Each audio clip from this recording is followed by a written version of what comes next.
Trading Stephen Curry sounds insane. But right now, it might be the only way out.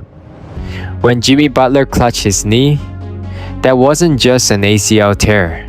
That was the sound of a dynasty crumbling. So, what do? Do you watch Steph's final years slowly fade away? Or do you tear down the statue to save the future? Because today, the Warriors are facing their darkest chapter yet. On January 20th, Jimmy Butler suffered a devastating ACL injury against the Heat. Season over. The very next night, on a back-to-back, the Warriors gave up 145 points at home to the Raptors. That wasn't just a bad loss, that was a warning sign. This injury didn't just hurt one season, it threw the entire 2025-26 plan into chaos. Now fans are asking, are they contending or tanking? Do they need to make a move? Who's safe? Who's gone? Who's on the chopping block? Meanwhile, Jonathan Kuminga suddenly reappears. After 16 straight games stuck on the sidelines, he gets rotation minutes and drops 20 points in 21 minutes. Efficient, confident, aggressive. Instantly, the rumor mill explodes. Some fans even say, just trade Steph. Send him somewhere he can chase ring number 5. So, what does this Butler injury really mean for Golden State? What is the front office really thinking? Before we go further, let me be clear. Some of the scenarios we're about to talk about make perfect sense on paper, but feel impossible emotionally. Still, if we want to understand where this franchise is headed, we have to look at all of them. Before Jimmy went down, the Warriors were quietly heating up. They had won 4 straight games. Steph wasn't even dominant. He had a 7-point game, yet they were still winning. Why? Because everyone stepped up. Melton, Buddy Hield, Moody, the bench. They had chemistry. They had belief. They had momentum. Even as the 8th seed, they looked dangerous. If they had added one more piece next to Jimmy, they might have been real contenders. And then, in one moment, it all disappeared. In the third quarter against Miami, Butler landed awkwardly. His knee twisted. He collapsed in pain. He couldn't stand. He had to be helped off the floor. Torn ACL. Season over. Another star goes down. Butler, cryy, Clay. No one escapes clean in this era. Without Jimmy, can this team contend? Honestly, no. It's a question whether they even stay in the top 8. He averaged 25 and 5, but his real value never showed up on the stat sheet. He led the team in minutes, rebounds, steals, free throws. He did the dirty work. He ran the second unit. He guarded the best players. He attacked the rim. He created shots in crunch time. He was the glue that held everything together. He wasn't just a second option. He was the ultimate Swiss Army knife. Without him, who handles pressure? Who gets to the line? Who keeps the offense alive when Steph gets trapped? Who stabilizes the team when everything falls apart? Nobody.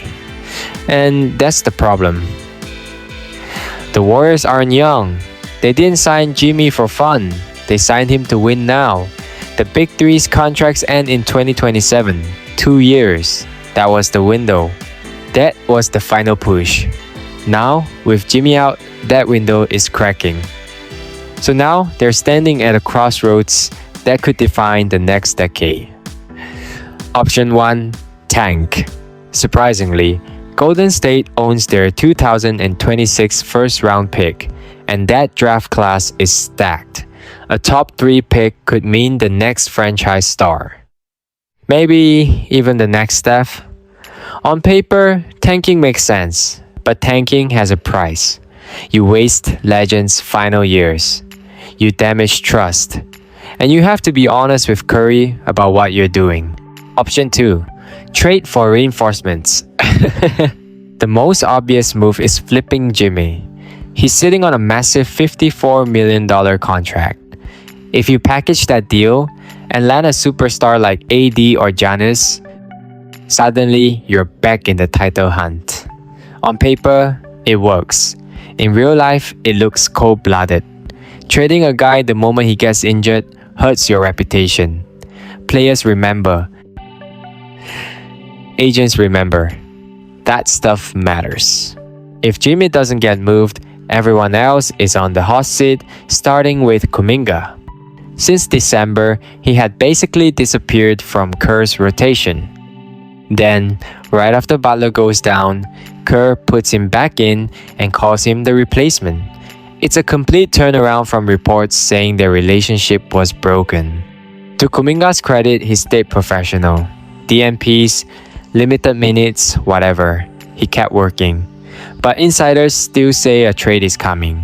There's talk about a deal with Sacramento. Kuminga for DeRozan. DeRozan's contract also ends in 2027. Imagine that core riding off together one last time. It's almost poetic. A final chapter for an era. Then there's option 3, the unthinkable. Trade Stephen Curry. Send him to a contender. Let him chase ring number 5. In return, you get draft picks, young players, and cap space. You restart the franchise. From a business perspective, it makes sense. From a basketball logic perspective, it even makes sense. But emotionally, it's impossible. Steph is untouchable. He's like Kobe in LA, like Dirk in Dallas. He's Golden State. A huge part of the fan base are Steph fans first. They just want to see him win. And Steph himself is loyal. A 5th ring matters, but retiring with the guys he started with might matter even more. This move isn't happening. The front office and coaching staff also deserve criticism.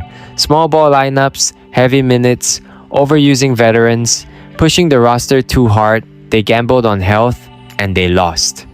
Now they're paying the price. At this point, everything comes down to Kuminga. They need him to grow. They need him to perform.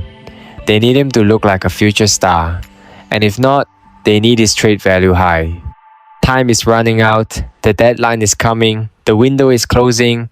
At the end of the day, we're all hoping Jimmy makes a full recovery. No player deserves this.